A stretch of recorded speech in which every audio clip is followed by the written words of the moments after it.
Hi, welcome back to Engineering Drawing. I'm your Dr. Vasu. We are seeing the straight lines when it is inclined to both the planes. Let's take another problem here. A line AB has its end 25 mm above HP. Let's represent this. At a height of 25 mm, we have one end, that is A dash, must be lying here, front view of A. Okay, let's take one point here, one point on this line and call it as A dash.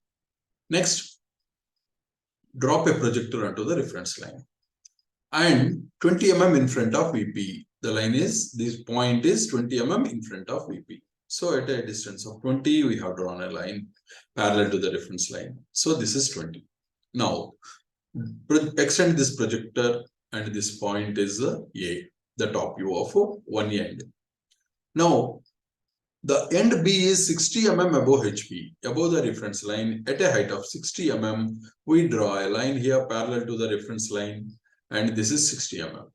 So we call this as the locus of B in the front view. Next. And the line is inclined at 30 degrees to VP. That is the data given. And the distance between the end projectors of the line. End projectors means AA dash, BB dash will be the somewhere here. This is one end projector. Another one is the projector drawn through B dash. The distance between these two, when measured, right, when measured parallel to the line of intersection of HP and VP, the line of intersection of HP and VP is nothing but our reference line XY. So parallel to this, if you measure this distance, it is at a distance of 60 mm.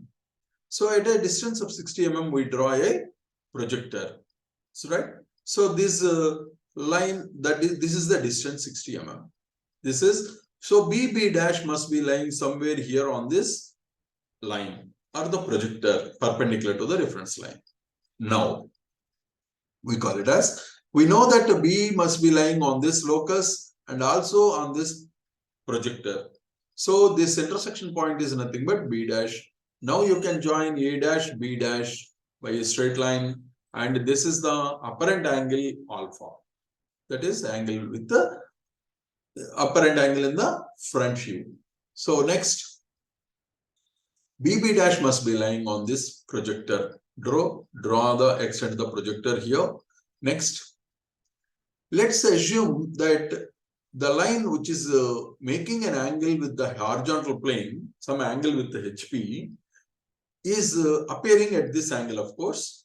Now let's make this line parallel to HP by rotating this end B. Let's make it parallel to HP. So A dash as center, A dash, B dash as radius. Draw an arc here until it is parallel to the reference line. Now we call it as B2 dash. Okay. Now its top view must be lying on this projector. Fine. Now the line is inclined at 30 degrees to vertical plane. So we draw a line here at a 30 degrees angle. That is, this is 30 degrees and we have drawn a line in the top view, assuming that the line is parallel to HP. The line is parallel to HP.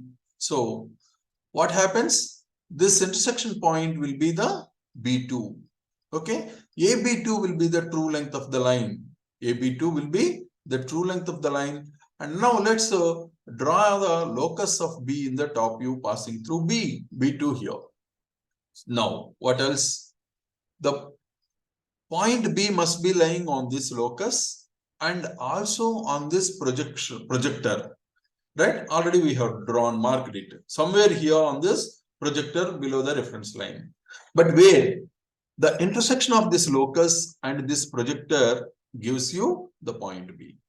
So join AB, you get the final projection of the line in the top view, and this angle is beta, apparent angle in the top view. Okay. Now, this is the true length of the line, one A, B2, because it is parallel to HP and making only angle with the VP. Now the true length is obtained. Let's make use of this true length AB2 as radius, A dash as center, we cut this locus here with an arc. Okay, so this is assuming the line is parallel to VP. When it is parallel to VP, its true length is visible. So this is called B1 dash, and A dash B1 dash is the front view when it is parallel to VP. Okay, now this angle is theta. This is the angle theta here, angle with the HP. So this is the problem on the line inclined to both the planes. Hope you had enjoyed this and understood this very well. If you have any queries, please do comment, do like, share and subscribe. Thank you.